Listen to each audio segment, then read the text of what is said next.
તો આ તરફ બોટાદ જિલ્લામાં અનરાધાર વરસાદથી તારાજીના દ્રશ્યો જોવા મળ્યા। રાણપુરના માલણપુર ગામે પાણીના પ્રવાહમાં એક કાર તણાઈ।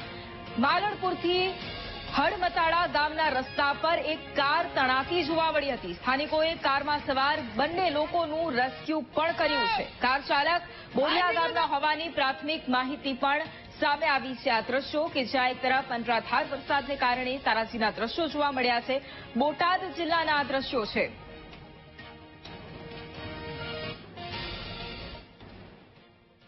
તો આ તરફ બોટાદમાં તણાયેલી કારમાં 6 લોકો સવાર હતા જે હાલ ગુમ છે। ઘટનાના કલાકો પછી પણ ગુમ થયેલા લોકોની શોધખોળ હાલ ચાલુ છે। તણાયેલી કારમાં સવાર 8 થી 9 લોકો કે જેમાં 2 લોકોને બચાવી લેવામાં આવ્યા છે। ગઈકાલ રાતથી બચાવ કામગીરી પણ ચાલી રહી છે। બોટાદના લાઠીદળ અને સાગાવદર ગામમાં આ કાર તણાઈ ગઈ હતી।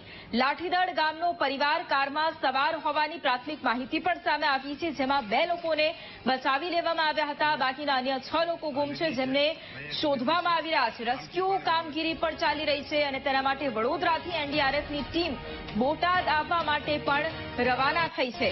સતત રાતથી શોધખોળ શરૂ છે અને આ દ્રશ્યો પણ સામે આવ્યા। કાર તણાતી જોવા મળી, જેમાં 8 થી 9 લોકો સવાર હતા।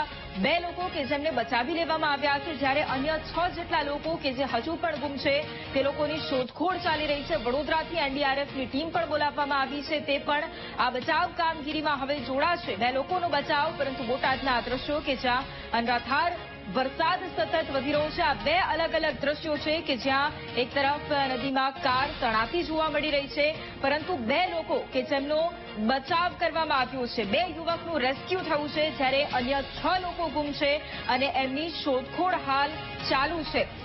લોકો પણ આ બચાવ કામગીરીમાં જોડાયા છે। રેસ્ક્યુ ટીમ પણ આ બચાવ કામગીરીમાં જોડાઈ છે, પરંતુ આ દ્રશ્યો અલગ અલગ કે જ્યાં એક તરફ કાર તણાઈ, 2 લોકોના રેસ્ક્યુ કર્યા, જ્યારે અન્ય 6 લોકો હજુ પણ ગુમ છે અને તેમની શોધખોળ હાલ ચાલુ છે। અને એનડીઆરએફની ટીમ પણ વડોદરાથી રવાના થઈ છે અને એ પણ બચાવ કામગીરીમાં જોડાશે। આજે કાર તણાઈ, તેમાં 8 થી 9 લોકો સવાર હતા।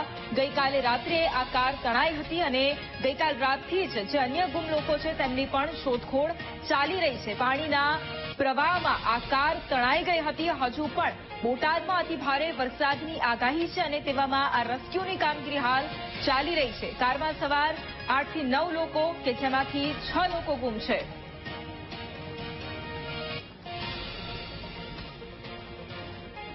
અને આ જ મુદ્દે સંવાદદાતા રાજુ ફોન લાઈન પર છે। રાજુ, જે પ્રમાણે બોટાદમાં ગઈકાલે રાત્રે કાર તણાઈ, 2 યુવકનું રેસ્ક્યુ થયું, પરંતુ 6 લોકો ગુમ છે। અત્યારે શું સ્થિતિ, બચાવ કામગીરી કઈ રીતે ચાલી રહી છે?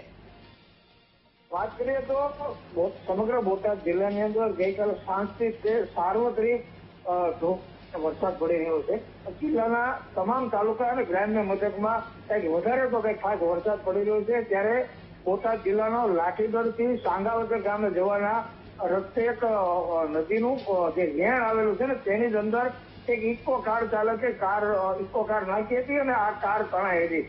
અત્યારે ઇકો કારમાંથી 2 લોકોનો બચાવ થયો છે, ત્યારે કારની અંદર અંદાજે 6 જેટલા લોકો છે તેનો બચાવ નથી થયો, તેની શોધખોળ હાથ ધરી છે। આ જે લોકો લાપતા છે, એક નૈનાબેન અશ્વનભાઈ વાવેતા, મંજુબેન કનુભાઈ વાવેતા, ગીતાબેન મહેશભાઈ ચૌહાણ લાઠીદળ, હિતુબેન મહેશભાઈ ચૌહાણ, બાબુભાઈ તુલસીભાઈ ચૌહાણ અને શારદાબેન બાબુભાઈ, આ 6 લોકો ઇકો કારમાં હતા, તેમાંથી 2 નો બચાવ થયો છે ને આ બાકીના 6 લોકો લાપતા છે। ગઈકાલ સાંજથી અત્યાર સુધીની અંદર આ સ્થાનિક તરવૈયા, સ્થાનિક મામલતદાર, આ ટીડીઓ સહિત જે વહીવટી તંત્ર છે ત્યાં ખડેપગે છે, રેસ્ક્યુ ચાલી રહ્યું છે અને હાલ માહિતી મળી રહી છે કે વડોદરાથી એનડીઆરએફની ટીમ પણ રવાના થઈ છે, પરંતુ હજી સુધી શોધખોળ શરૂ છે। જી બિલકુલ, આભાર રાજુ તમામ જાણકારી માટે।